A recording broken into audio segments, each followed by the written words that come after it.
It's October, and I thought, what better time to host a collab for fall flavors than right now? And if you're like me and you can never quite decide if you want pumpkin bread or coffee cake, well, I have the perfect solution for you here. This is my pumpkin bread coffee cake, the perfect fall treat, if I say so myself. And I'm not the only one who's going to be offering you fall flavors. There'll be others in this collab down in the description box. But for now, if you want to see how this is done, stick around because it's coming up next.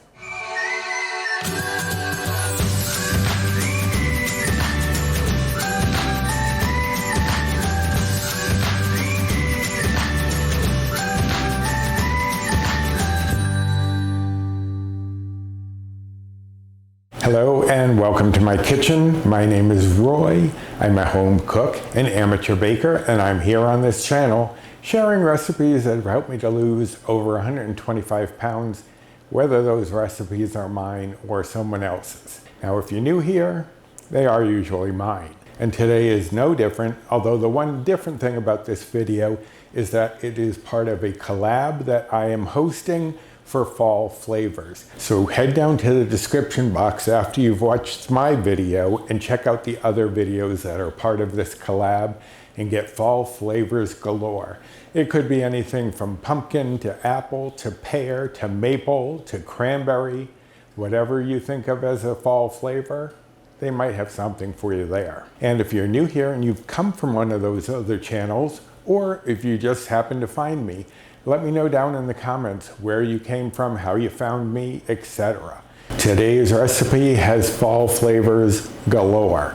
I love making this just because the smell as it's coming out of the oven is intoxicating. But what am I making? I am making a pumpkin bread coffee cake. It's part pumpkin bread, part coffee cake, and all delicious. So let's go over the ingredients. I have here, of course, some cooking spray. You can use baking spray. I have a 9x13 pan, which is what we are going to be baking this in. And another thing I have that might throw you off a little bit, I have some aluminum foil over here. I'll explain why shortly. Here I have 2 cups of all-purpose flour. Now, if you wanted to boost your protein, you could replace up to 1/2 cup of the flour with your favorite protein powder. I would probably go for something like vanilla that won't combat the pumpkin, or there are some that are pumpkin flavored, or even I think sweet potato I've seen. You can play around with that a little bit if you need to bump up your protein. Here I have 1 cup of pumpkin puree, not pumpkin pie mix, which already has sweeteners and seasonings in it. This is just plain pumpkin puree.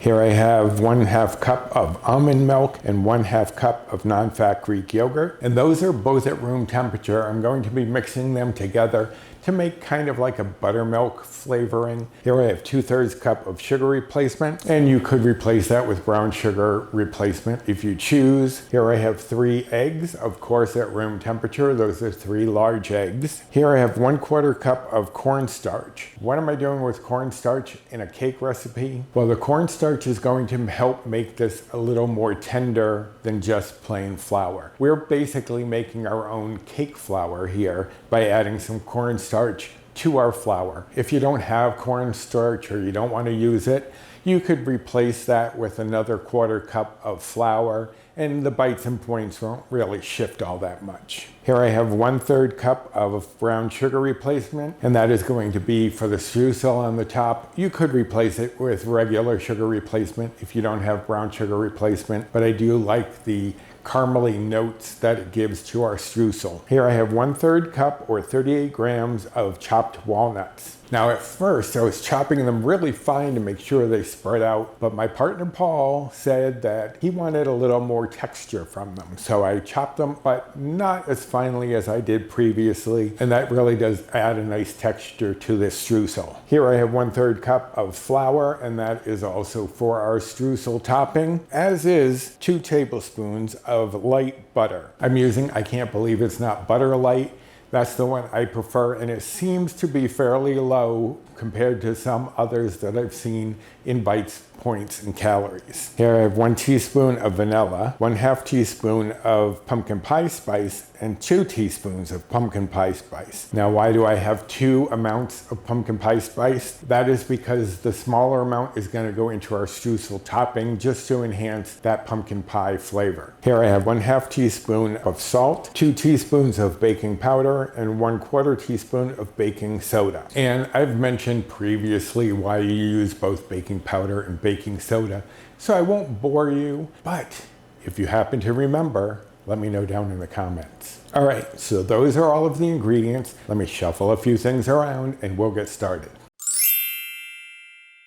The first thing we're going to do is create our streusel topping. That way it's sitting and ready when we have our batter in the pan and we don't have to worry about making it afterwards. My 1/3 cup of flour, pumpkin pie spice, brown sugar replacement, and I'm just going to mix these things together first. Especially this will help me to break up if there are any clumps of the brown sugar and get those incorporated. And I'm just using a fork to break this up because I do find it easier, especially once we start putting in our butter to create our streusel. So that looks pretty good. There's still a few little bits of the brown sugar, but we're also going to be mashing in our butter, so I'm sure that'll break it up. But I didn't want to add in the walnuts before I broke that up, just because I wouldn't know what was walnut and what was a piece of brown sugar. So now I'm going to mix in the walnuts and just distribute those throughout, let them get a little coating of our powdery substance there. Now I'm going to put in my light butter. Now I'm just going to mix that butter in to try to get little crumbles of a streusel topping, and that can take a couple of minutes. Start mixing that in, and it will be reluctant at first. You just want to keep bringing in some of the flour mixture and stirring that through, pressing so that it gets butter coated by the flour mixture. That's basically what a streusel topping is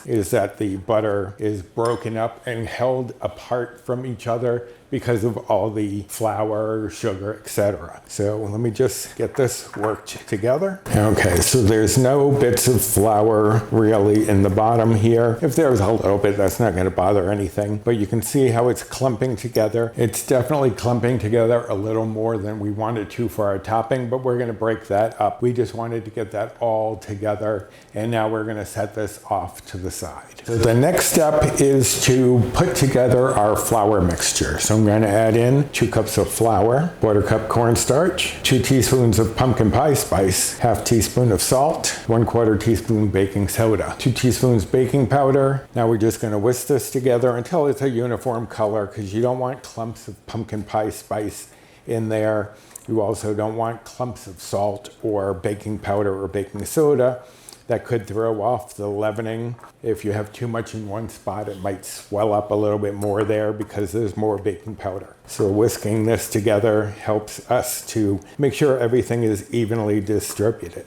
Okay, now that's done. That's going off to the side. Then I'm going to bring in my larger bowl, and now we're going to mix the wet ingredients together. The pumpkin puree, sugar replacement, Greek yogurt, almond milk, vanilla, and our eggs. And then we're just going to break up those yolks and get this all whisked together. And the reason that you combine your wet ingredients first and then add in the dry is because you don't want to beat the flour too much.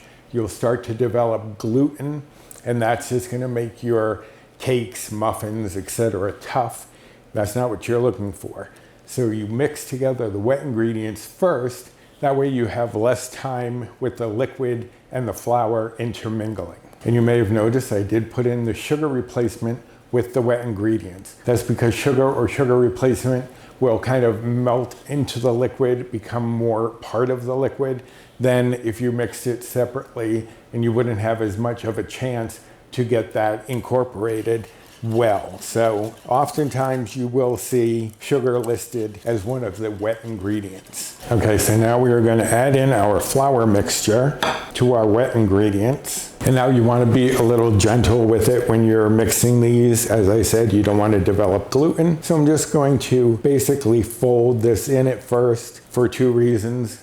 I'm gradually getting the flour wet, and I'm also not showering myself with flour from having it explode out of the bowl by being too aggressive. And scrape down the sides as you're going. And once most of the flour is hydrated, you can mix a little more aggressively, but just stir that together just until you don't see any more flour bits. That's when you want to stop. You don't want to keep going. Now I'm going to bring in my 9 by 13 pan, and we're going to pour this right into our pan here. And if you do happen to see any little bits of flour, it's not going to be that big of a deal. As we spread this out, it is going to hydrate that flour. So don't you worry about that. Okay, so now that the batter is in, we're just going to spread that out to the edges. It usually won't go out on its own just because it is a fairly thick batter. But you just want to get that out to the corners.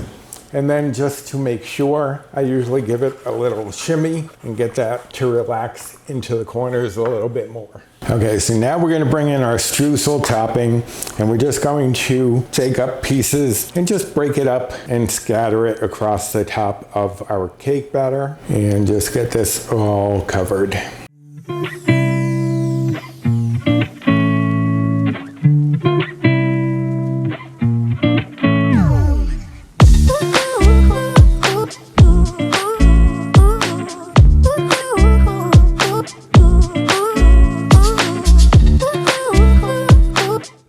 And then once you get that all on there, you're just going to lightly press that in just so that it's not just sitting on the top. You actually get it embedded somewhat into our coffee cake. And then wash your hands. So now what may seem like the oddest part of this recipe, we're going to take some foil and cover our pan.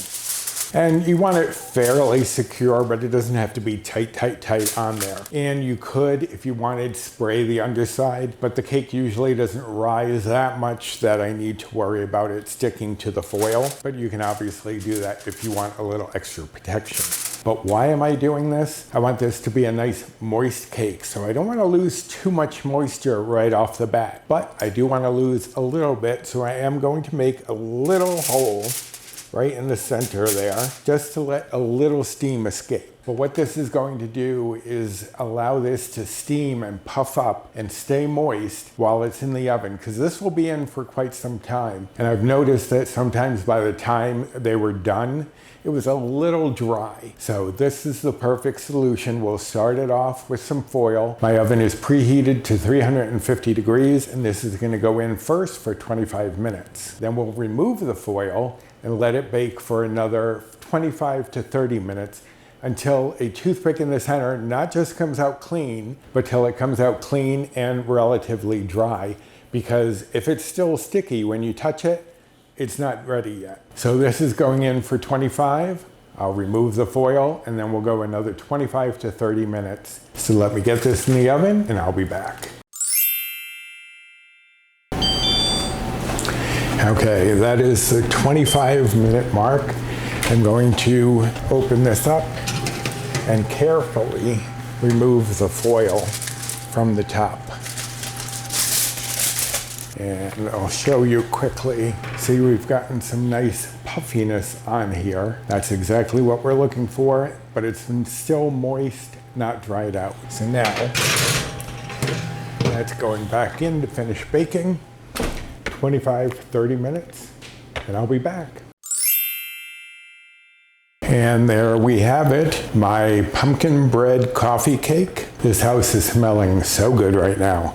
Now, I did fail to mention that if you wanted to make this ahead, you could. You could make it, cover it with foil after you've put everything into the pan, and then put it in the refrigerator. And then within 24 hours, you'd want to bake it. So you would take it out as you start preheating your oven, let it start to come to room temperature, and you'd probably have to add about 5, maybe 10 minutes to the baking time. Also, as I mentioned, to make sure that it's done, you want the toothpick to come out clean and also not tacky when you touch it.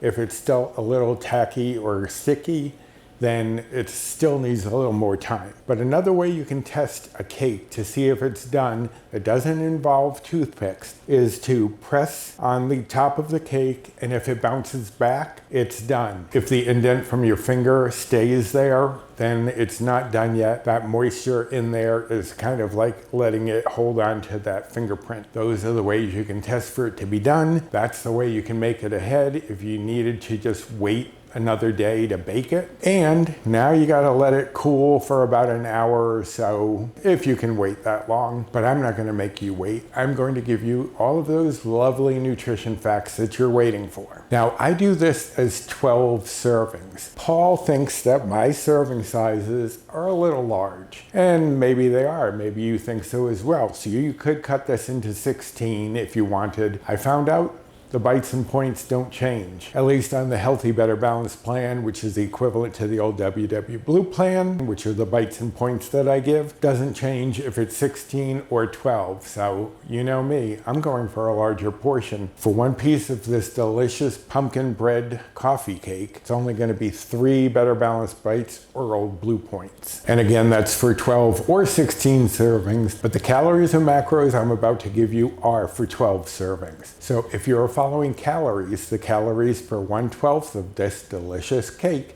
is only going to be 160 calories. And if you're following macros, the fat is 4.4 grams, saturated fat is 0.8 grams, protein is 5.8 grams, carbs are 40 grams, fiber is 1.5 grams, and sugars are 1.3 grams for 1/12 of this dish. So it's just that easy to get some fall scents and fall flavors filling your house this autumn. Now, if you enjoyed this recipe and this video, I'd appreciate the usual like, subscribe, comment, share, and hit that notification bell for the next time I upload any sort of video, such as this one, which is not coming out on my usual day. And if you are new to this channel, I hope that you will consider subscribing if you're looking for recipes such as this one. I have a lot more recipes like this. If you want substantial portions that aren't going to break the bank of bites, points, or calories, I've got you covered. Now, you can store this covered at room temperature for about 4 days. In the refrigerator covered, I would keep it about a week or so. And you can also freeze it for about 3 to 4 months. It's not going to last that long around here. Now, if you want the recipe for this, I will link directly to this recipe down in the description box. Also down there, you'll find the link to the blog itself if you're looking for any of my recipes. Also down there, there is the recipes with Roy Gear Store if you want to help support the channel in that way. There's also my Amazon storefront, my Built Bar rewards, Fetch rewards, and my social media. I have an Instagram and 3 Facebook groups that I'm part of.